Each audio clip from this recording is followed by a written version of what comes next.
Bonjour. L'évangile de Luc, chapitre 10, versets 19 et 20. Jésus dit à ses disciples, « Voici, je vous ai donné le pouvoir de marcher sur les serpents, sur les scorpions et sur toute la puissance de l'ennemi, et rien ne pourra vous nuire. Cependant, ne vous réjouissez pas de ce que les esprits vous sont soumis, mais réjouissez-vous plutôt de ce que vos noms sont écrits dans les cieux. » Voici la mardi matin. Être la propriété de Dieu. C'est la signification spirituelle de votre nom est écrit aux cieux. Votre nom sont inscrits dans le registre de vie. Si quoi? Si réellement nous sommes nés de nouveau. Mais c'est pas tout. Être né de nouveau et recevoir la vie de Dieu, c'est une chose. Mais être la propriété de Dieu d'une manière exclusive, c'est une deuxième chose. Ah ouais. C'est pourquoi l'apôtre Paul dira à l'église de Corinthe, vous avez été rachetés à un si grand prix.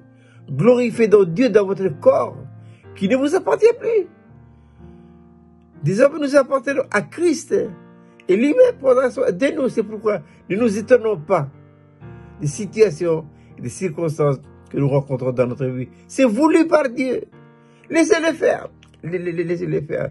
Soyez simplement convaincus que Dieu est là. Il est là.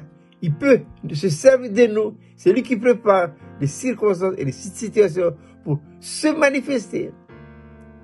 Alors si Dieu nous accorde un ministère bien précis, ne nous réjouissons surtout pas des succès. Remercions Dieu, mais ne partageons surtout pas la gloire de Dieu. Les succès et les réussites doivent revenir à Dieu. C'est lui qui est à l'origine. Nous ne sommes que des instruments inutiles entre ses bonnes mains. C'est lui qui a entièrement accompli l'œuvre de A à Z. Ce qui est important, voyez-vous, dans la vie, c'est que dans la vie d'un enfant de Dieu, c'est pas ce que nous faisons pour lui, non. C'est l'œuvre qu'il accomplit puissamment en nous. Cette transformation intérieure, mais sa signification spirituelle du nom écrit dans les lieux célestes. Nous sommes sa propriété. Il nous utilise.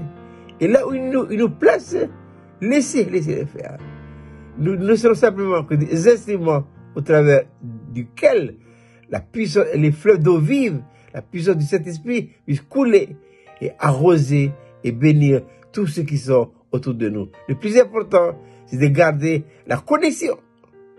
Et que cette connexion spirituelle ne soit pas interrompue par quelques événements que ce soit. L'ennemi fera tout pour bloquer le passage de la vie. Mais nous devons tout faire pour maintenir le courant de vie.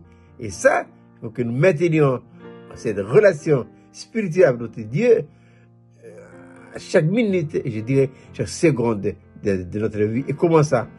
Par la foi et l'entière consécration. Voyez-vous, foi et entière consécration sont deux éléments essentiels dans la vie chrétienne. Foi.